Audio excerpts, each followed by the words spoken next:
prepare you for. I don't own my masters, nor can I get my masters back. Nigga, let me sign a lifetime contract where Koch owns my masters for the lifetime of my fucking life. But that's what I'm trying to tell you about dealing with that you trust. You heard? So you got to be careful out here, bro. But you also have to be a man and accountable for your own mistakes and trusting people too much. Yeah. For me, I took the same. I did a deal with the same lawyer you had. So how the fuck you got your masters? I don't got mines. That's a fact. I did everything you did. I followed your lead. But it's cool because I learned how to follow my own lead. What's good, y'all? Hope everybody's feeling solid today. Listen to this. He didn't lose his masters because he lacked talent. He lost them because he followed the wrong playbook. And that part matters. Jim Jones is finally saying what most people only whisper behind the scenes. No blaming record labels, no blaming industry drama, no blaming Cameron at all. He's admitting that loyalty and blindly following are two very different things. And hold up, that single misunderstanding cost him millions of dollars. In this clip, Jim Jones explains how calling yourself a CEO means absolutely nothing if your name isn't on the paperwork. He also breaks down how trusting people you admire can still trap you in a lifetime deal. And girl, the music business teaches artists how to grind fast, but never how to protect what they actually own. Now I'm about to play this clip for y'all, but before I do, make sure you like the video, drop your thoughts in the comments, and hit that subscribe button.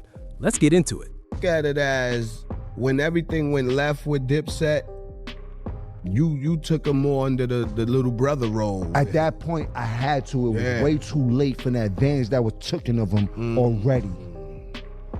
But remember, I'm not signed to nothing. I can't dictate shit. I'm not on nobody's paper. I ain't the I'm a so-called CEO. You heard? Like, it's not my position. But shout out to Joel, because I love him to death. Joel's the bro, and man. You know that anything that you need, that I've always been there, and I'm going to do anything that you need moving forward. And we're going to get this intervention show together. It's going to be one of the illest shows that has ever seen. You heard? You know, and he got some music. He was just playing me some shit the other day. I don't know if he got this record with.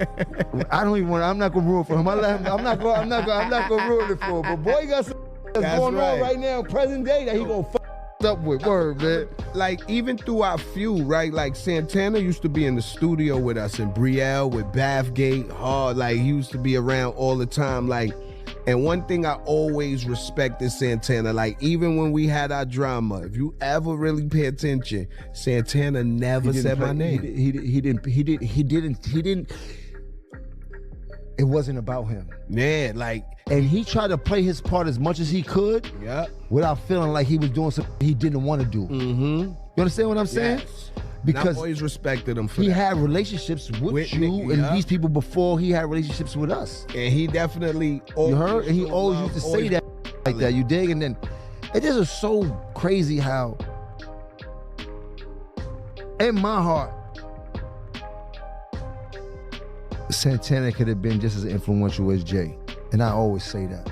He's always been my favorite rapper, and I think that if we'd have got it in the right way and had to, and I say that all the time. And this is why I'd be like, it's a lot for me also. But we're gonna sit down and have a talk too for the people, and it's gonna be the most illest conversations that anybody has heard in this whole hip hop culture.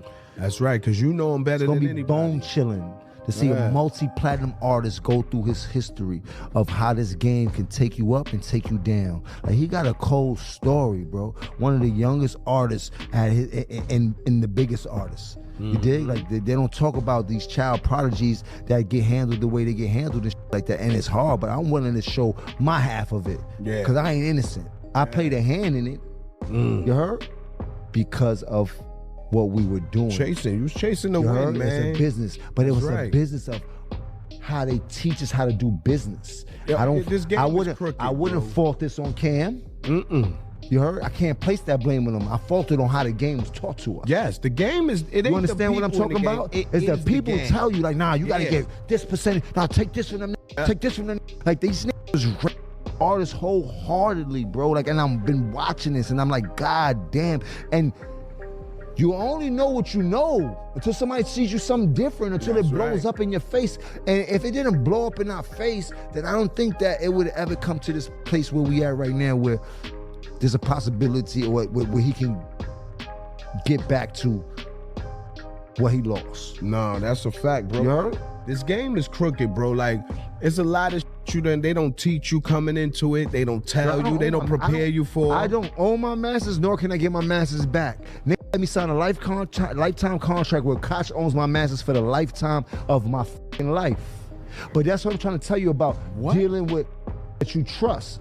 You heard? So you got to be careful out here, bro. But you also have to be a man and accountable for your own mistakes and trusting people too much. Yeah. So I can't blame nobody but my self at the end of the day. That's why you never hear me mention it. So you never hear me be a sourpuss about it, because it's all on me at the end of the day, and I knew I should be way smarter than that. Yeah, no, me personally, that's why Dame always gonna have a special place in my heart, bro, because I had a up contract as a young and he made the call and fixed it, got my lawyer right, and then he told me something, man, that I try to tell these kids, man, don't pay somebody to read something for you. Pay somebody to teach you what's gotta be read for you. You know what I mean? So you understand it. Like, because like we could pay lawyers and they gonna read, they just gonna do what they do for they, you know what I mean? They fee. You giving them they $750 a contract, they like, yeah, it says this. Sign up. It says that, it's good to go. Get my 5%. Yeah, it's good to go, don't worry about it. It's $650 on the table, sign. 5%. They don't care. So that's why when he told me, pay somebody to teach you, not just read for you, it's like, damn, that makes sense. So it's cool. You got a great person in your corner. So it's like, for me, I took the same. I did a deal with the same lawyer you had. So how the fuck you got your masters? I don't got mines. That's a fact. I did everything you did. I followed your lead. But it's cool because I learned how to follow my own lead. No way you could ever get them like. I mean, maybe my lawyer be fighting. Yeah. I'm just telling you right now, as it stands contractually, that's what it states. Not saying I can't never get it back. Not saying that I'm not fighting to get it back. Yes, trying to figure out something applicably. Is that how that works? Did I say the word right? Yeah, accurately. Because you know they be fooling me with these words on the show. I gotta let these niggas know I know I got vocabulary. Linebacker. Fab. But hold up, the real loss here wasn't even the money. It was the time it took to finally understand the lesson. What I respect about this moment is the accountability, straight up. No finger pointing, no revisionist history, just a grown man admitting that loyalty without paperwork is still a risk. This isn't just a Jim Jones problem. This is an artist problem, a human problem. And this right here is why these conversations actually matter. Not for the mess, not for picking sides, but for education. The game rewards talent quickly, but it punishes ignorance even faster. And way too many people confuse following leadership with learning business. Here's the uncomfortable truth. Listen closely. Most artists never own their masters because contracts are built to protect capital, not creators. That doesn't automatically make anyone the villain. It makes knowledge the real power. Jim Jones owning his mistakes makes this bigger than Dipset, bigger than Cam, bigger than Santana. This is about growth, about getting out of survival mode, about finally leading yourself. So let me ask y'all something.